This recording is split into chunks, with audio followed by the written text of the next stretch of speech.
We're back with your unpopular opinions, and this time it's for DC. By the way, in my post, I said that if you spam your opinions, I'm not featuring any of them, okay? I don't care how many likes one of your comments got, I'm not featuring it. First one's from @JoeLigma42, and they say, the main Justice League lineup should have both Hal Jordan and Jon Stewart instead of one over the other. Okay, when I said unpopular opinions, I didn't mean opinions that sound like they're coming from a mentally ill person fresh out of a 10-year coma. What do you mean should have both? Dude, they do the exact same thing. Like, how could this possibly be interesting for the audience? Oh shit, Batman's falling. Can someone catch him? I got him. Twins!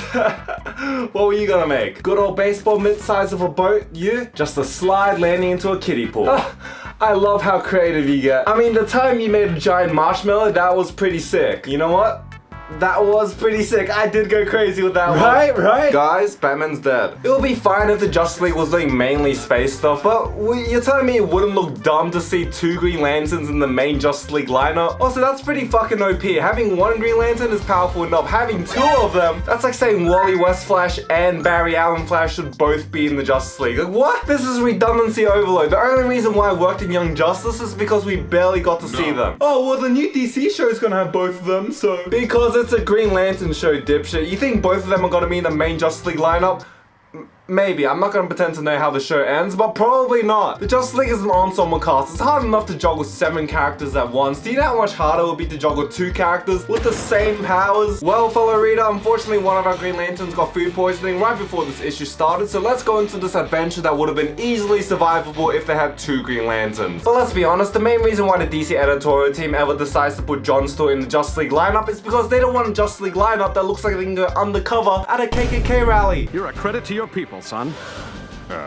Thanks. That's why when Hal Jordan was in, they tried shoving in Cyborg and shit. Speaking of which, @Glee3ch says, Cyborg is better in a Teen Titans team rather than in a Justice League team. I agree to an extent. Like I said before, the main reason he was upgraded into a Justice League member was probably because of diversity reasons, because literally everyone knew him as a Teen Titans member. Like, imagine if they randomly decided to put Beast Boy in the Justice League. That actually sounds pretty sick, I can't lie. I'll admit it, I haven't read a bunch of Cyborg stories apart from when he's with the Justice League, but when he's with a bunch of adults, he just seems so bland. I don't know what kind of magical transformation happens when a writer puts Cyborg in the Justice League, but all his quirks and personality just disappears. Even in the Justice League movie, he was just so mopey. Like, dude, I get that you lost your entire body, your life is forever ruined, and now you're half alien iPhone, but please, you're killing the mood, okay? However, I will say that Cyborg has become OP enough to become a Justice League member. Like, he can hack into any human tech, any alien tech. I just think it's more helpful to humanity with the Justice League rather than catching one-eyed pedophiles. But again, reducing Cyborg into the hack into the mainframe guy is kinda lame. At least in the Teen Titans, he can just chill and be a muscle as well. Speaking of one-eyed pedophiles though, @derp-RZ1NN says, Deathstroke works better as a Teen Titans level threat and just really doesn't work as a Justice League level villain. I don't really know if this is a hot take. I don't think there's ever actually been a Justice League level threat apart from Identity Crisis, where he managed to take out a Justice League team with a Flash and Green Lantern. Which doesn't really make much sense if you think about those panels for more than 5 seconds. Yeah, I don't think Deathstroke is much of a Justice League villain. Even in Young Justice, he went from a henchman to crime boss, but he wasn't actually throwing hands with the Justice League, you know? Does anyone actually believe it's a Justice League level threat though? Like, I feel like Superman would just sneeze and Slade's body would just be smeared across the pavement. But if it's part of a team, like the Legion of Doom, I think that's fine. He's like a physical and tactical opposite to Batman. It's just weird because he used to be portrayed as this mastermind, but now he's like this anti-hero mercenary dude. I'm sure he prefers fighting the Titans anyways, you know, considering his history of contact with kids. Also, if we're talking about the first era of the Teen Titans with Dick Grayson and all that, I don't know if that works either at this point. The Titans are so OP now that they're adults, and I feel like Slade will just get washed. But I guess if the writing's loosey-goosey, they can make it work, okay? @Ralph_Ralphster says, the Rocksteady Suicide Squad game should have starred Deathstroke, Red Hood, Deadshot, Azrael. The game should have been called Task Force X and be a grounded take on the characters. Don't 3 of the 4 characters listed have the exact same abilities? I don't think that would make for great gameplay. Okay, let me switch to gun guy. Okay, let me switch to gun and blade guy. Okay, let me switch to gun and blade guy.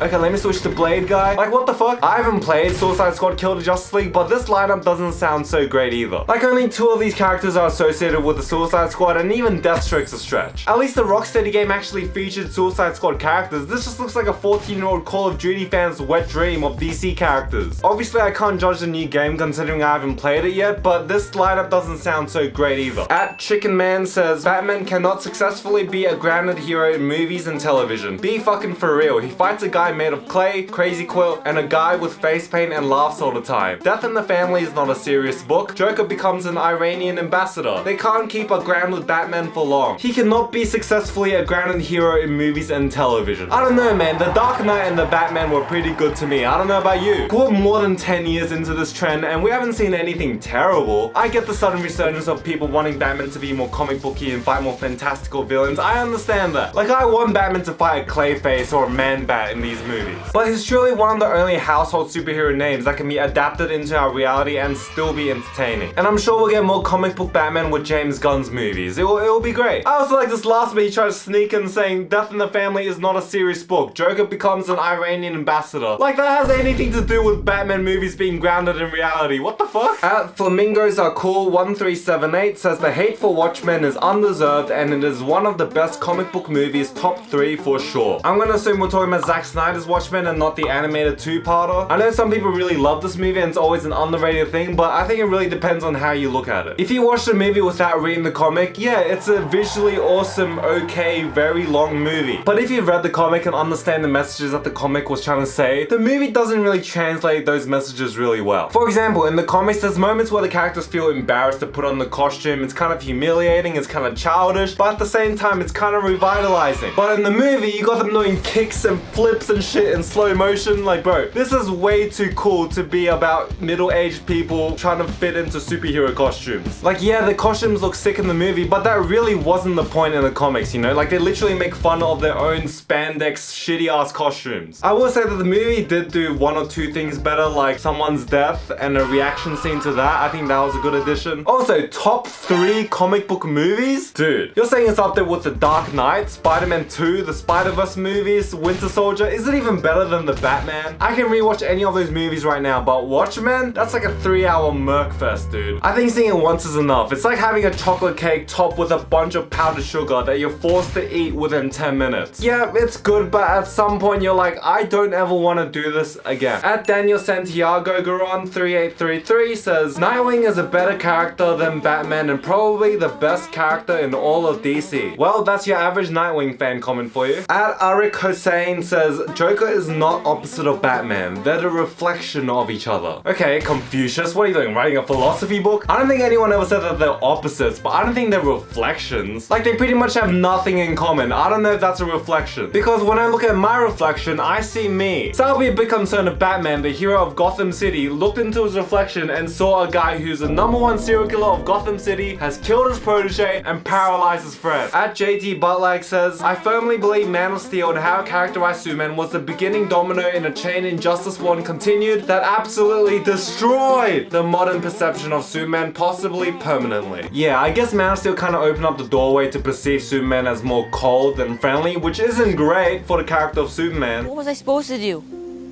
Just let him die?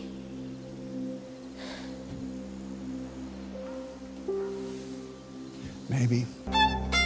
But I think Injustice is what really did it, because Snyder ended up taking inspiration from Injustice and it just became an Ouroboros of shit eating. I wouldn't say destroyed it permanently though. Like, have you seen the stuff with James Gunn's Superman? It looks cute, it looks warm, it looks fun, it looks bright. I think we'll be okay. The 2010s will just be remembered as a weird time when everyone tried to make Superman edgy for no reason, and it wasn't even the 90s. At Samuel Mackham 4218 says, it's about time for a new Robin. Damian's been Robin for about 15 years now. The longest anyone's gone as Robin, not including Dick Grayson because he's a Golden Age character, is Tim Drake for 20 years. And I don't want to wait another 5 years just to get a new Robin. Damian is more than old enough to go out on his own, especially now that John is an adult. They can go back to having non-creepy team-up adventures. Not to mention, they've already introduced Maps Mizuguchi, who's just awesome. Just officially announce her as the new official Robin and call it a day. In my entire 2 decades or so of living, do you know what I've never once thought in my life? We need a new Robin right now. This is insane. We do not need another Robin. We've had had like 4 main Robins, and that's not even including all the not Robins. It's getting harder and harder to justify that Batman's in his late 30s when he's had 10 fucking Robins in his Batman career. The guy's going through Robins like tissues. And Damian Wayne is his son. Can he even get more Robin than that? Like, where do you even go from there? And let's not forget that even with the Robins we have now, we're cutting out Robins left and right in mainstream media. Batman v Superman replaced Jason with Dick. Pretty sure we're not getting Tim in the new DCU. No Damian in Gotham Knights. No Jason in the animated universe. No Jason or Tim in the DC AMU. So asking for another Robin right now is verifiably insane. I love how this person was like, just announce her as Robin and just call it a day. Like anything is that fucking simple. You think DC would just change Robin into an Asian girl and just sacrifice millions of dollars of merch money? Imagine you're a regular mom looking for pajamas for your kid and you go and pick up a Robin themed set. You look a bit closer and you realize it's a fucking Asian girl as Robin. You would just be super confused. And I'm not trying to be anti-diversity or whatever, but this is what shareholders think at big companies like DC. So anyway, I vote that we hold on to Damian Wayne Robin as long as possible. Also, since the Brave and the Bold movie was announced, I don't think Damian Wayne is being phased out anytime soon. They're probably gonna want to keep him to boost comic sales and whatever. That's all I have for this week. Thank you to everyone who submitted their comments. I appreciate that. Check out my second channel for random vlogs and videos. Check out my Instagram and check out my letterbox for random reviews and movies that I've seen recently.